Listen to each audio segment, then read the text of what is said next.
Hey everyone, my name is David Boston, and I'm going to go through the business case for non-WIMP interfaces. Today, most everything is available at our fingertips.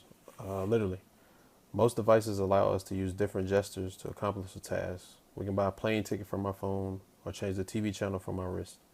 If you can think of it, it's probably possible. These advances have occurred rapidly, and every day, new devices and interfaces are being thought up and created. With this new onslaught of technology comes a new frontier for business strategy. Throughout this presentation, I'll give you a brief overview of WIMP and post-WIMP or non-WIMP technology, how they're being used, and showcasing some of the different business cases for non-WIMP devices. So first off, what is a WIMP device? Or better yet, what does WIMP stand for?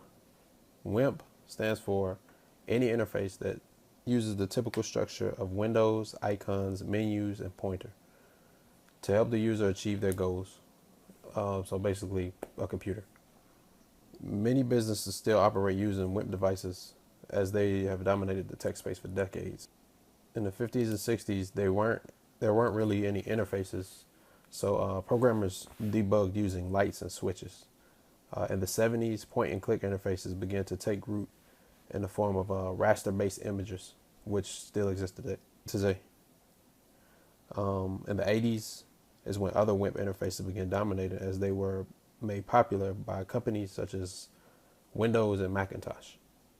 And WIMP interfaces have and will continue to be a mainstay in technology because of their user-friendly way of interaction and the low learning curve.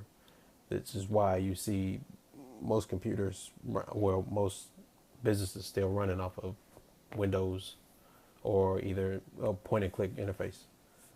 The last decade, though, has seen a rise in interfaces that seek to challenge the user's psychology by helping them achieve tasks quicker and more efficiently.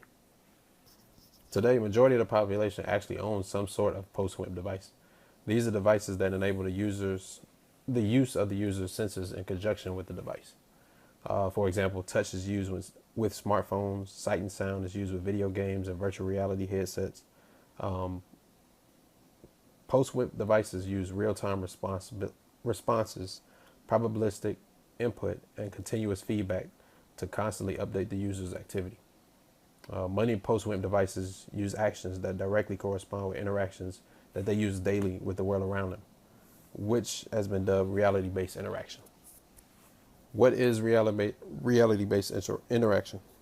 Reality-based interaction is a framework proposed by researchers at Tufts University that basically describes interfaces being designed to mimic real-world activities.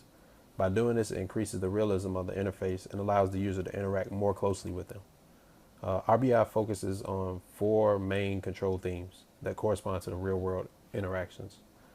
These themes are naive physics, body awareness and skills, environment awareness and skills, social awareness and skills. Naive physics is where the users have a common sense about the physical world around them.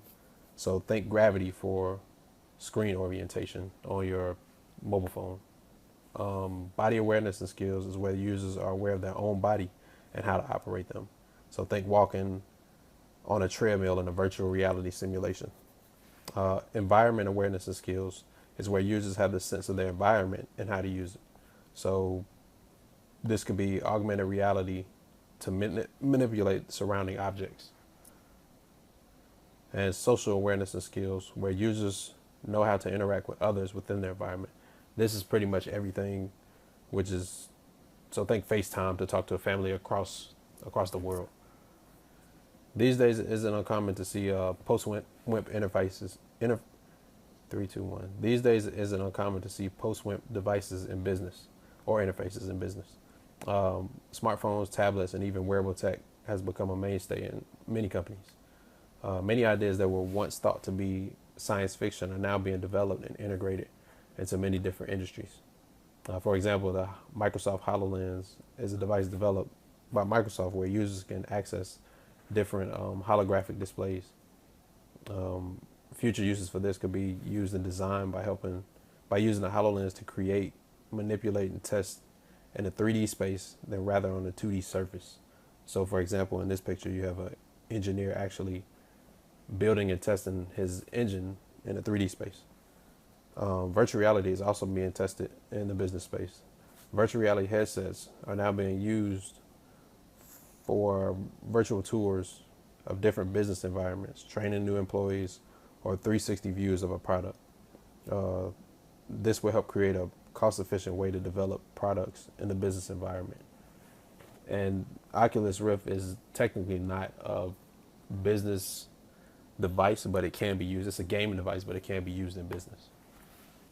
So, what does all this mean for us? What does all this mean for UX? Many companies have integrated the user-centered design process within their product life cycle. This has opened up a multitude of business opportunities, and new technology is revolutionizing the way people conduct business on a daily basis.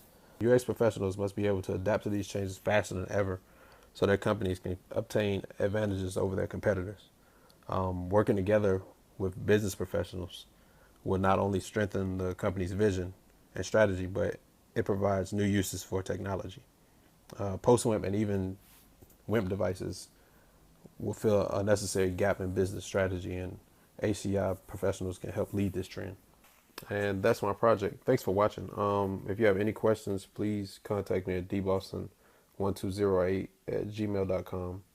Please, if you can, try to look into anything with post-WIMP devices, because they're everywhere now and they're starting to take over. And that's not a bad thing. Actually, it's a really good thing. And we'll have to figure out how to integrate them in the business strategy, in the business world. And it'll help if we can figure out how to integrate them within the different business strategy for each industry that we work in. Thank you.